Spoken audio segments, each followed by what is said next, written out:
Pro-cop rallies bring tension, plenty of clashes. Pro-police demonstrators made their voices heard in Brooklyn and Queens this past weekend, but not without loud clashes with counter-protesters that brought out overtones of ugliness.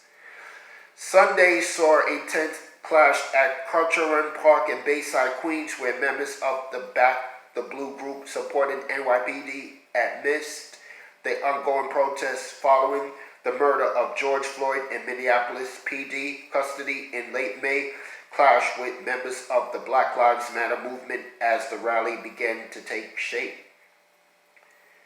It wasn't long after that the two groups clashed elsewhere with nothing in their way.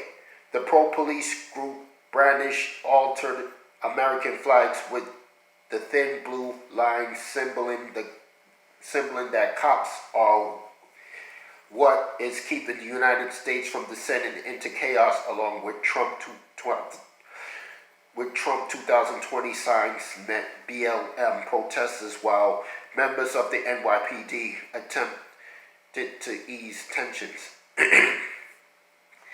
It included BLM protesters claiming that a police rallier assaulted a BLM supporter. As crowds grew more restless, police reinforcements were called in to separate the protesters, though the animosity did not fade. Black Lives Matter protesters put their hands in the air when additional NYPD officers reported to the scene and changed "hands up, don't shoot." The two groups of protesters then traded chants of NYPD and Black Lives Matter until the pro-police rally was given the green light to begin marching. Down the streets of Bayside, the rally moved with a police escort to voice their support of their protesters. However, a large number of marchers were seen not wearing masks and not practicing safe social distancing protocols as the coronavirus pandemic continues to spike in a majority of states outside New York. Another Back the Blue march was set to march through Dyker Heights and Bay Ridge, Brooklyn on Sunday night, a day after being involved in a march that included clashes with counterparts and overtones of ugliness. That followed a July 11 rally in Brooklyn came together at 13th Avenue and 77th Street and went up to 86th Street. Several hundred residents carried signs in support of police officers in the predominantly upper-middle income neighborhood. The demonstrators apparently came together loosely, no one group taking credit for bringing the people there together.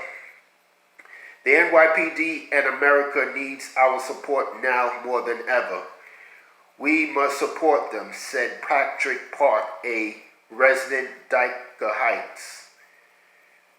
Meeting the group of protesters were Black Lives Matter protesters who charged that the demonstration was out of touch with reality. Late Saturday, a trio of Democratic lawmakers representing the area condemned a faction of the protest which was caught on video hurling racist and threatening remarks at counter-protesters. In a clip circulated on social media, a man not wearing a mask could be telling a female protesters to get raped. Another clip shows a female journalist wearing a police department issued press pass being assaulted with her camera with a pro-police protester, then smashes to the ground. Councilman Justin Brannan said the action of some of the protesters left him ashamed and likened the event as more of a political rally than anything else.